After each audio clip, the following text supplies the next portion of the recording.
And if we were to create such devices that could actually explore the entire ocean, what might we find there? So this is the scientific version. I'm basing this on current hypotheses and research, on models that are not yet accessible at such depths, and I'm speculating. In short, we could discover thousands of new species, including giants, because it's estimated that 90% of marine life has yet to be described. Most likely we would find deep-sea invertebrates ranging from 5 to 15 meters in length, living in isolated trenches. And we would also find some new classes of animals that wouldn't resemble jellyfish or, say, fish.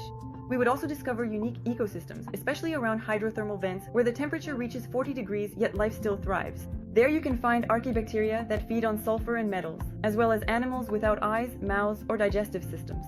All of this is replaced by symbiotic chemistry, as well as so-called proto-life, organisms that exist on the border between living and non-living. In short, what I mean is that we could find virus-like structures that don't have DNA, yet still manage to reproduce and interact. And if we were to find something like that, it would confirm the hypothesis that life originated on the ocean floor in these extreme conditions. We could also find giant colonies of bacteria and fungi covering hundreds of kilometers. It's possible to find living forms that cover the ground like a carpet, and they could feed on the Earth's energy. Most likely, we would also find microcontinents and submerged archipelagos. All of this is because scientists have actually already discovered submerged plateaus.